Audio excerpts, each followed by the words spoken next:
महीने बाद आपकी जमानत हुई। उस एक्ट में PMLA, prevention of money laundering act, जिसको आपकी पार्टी ड्रैकोनियन लॉ कहती थी, तो आपकी जमानत होना इस बात की तो तस्दीक है कि देश में लोकतंत्र है, तानाशाही नहीं है, अदालतें फ्री एंड फेयर हैं। देखिए, पीएमएलए के कुछ प्रावधानों पर अभी भी माननीय न्यायालय विचार कर रहा है। वो फैसले देर सवेर आएंगे, लेकिन ये बहुत जटिल कानून है, ये आपने बिल्कुल ठीक कहा। और इसमें जमानत पाना बहुत मुश्किल होती है, क्योंकि इसके कुछ ऐसे प्रावधान हैं, और उस प्रावधान पे जैसा मैंने कहा कि विचार माननीय न्यायालय कर रहा है। जब उसका फैसला आएगा तो वो बदलेंगे भी। दूसरी बात ये है कि ये पूरा मामला समझना जरूरी है कि आखिर अरविंद केजरीवाल जी की गिरफ्तारी क्यों हुई।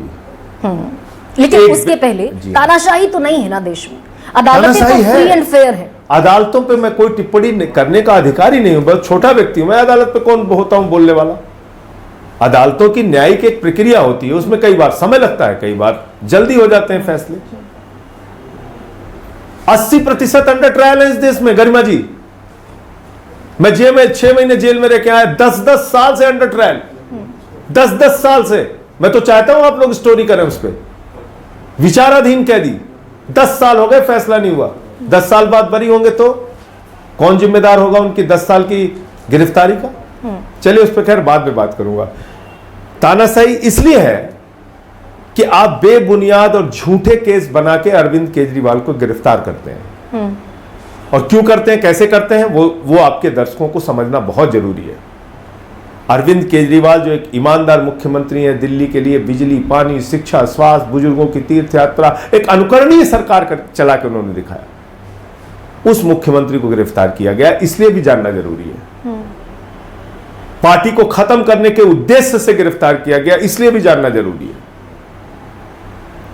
162 गवाह ईडी के हैं गरिमा जी, 294 गवाह सीबीआई के हैं। दोनों संस्थाओं ने, दोनों एजेंसियों ने 50,000 की से ज्यादा की चार्जशीट दाखिल की है, 50,000 से ज्यादा पेज की। और आपको जान के हैरानी होगी कि 456 गवाहों में मात्र 4 गवाहों के बयान में अरविंद केजरीवाल जी का नाम तब आया जब उनको गिरफ्तार करके बयान लिया गया। और गिरफ्तारी में भी अंतिम बयान जैसे ही केजरीवाल के नाम का आया, उनको बेल मिल जाती है। अंतिम बयान ये तो अदालत तय कर लेगी कि अरविंद केजरीवाल दोषी हैं कि नहीं है। अदालत कैसे तय करेगी गरिमा जी, मुझे आपके दर्शकों को बताने दीजिए।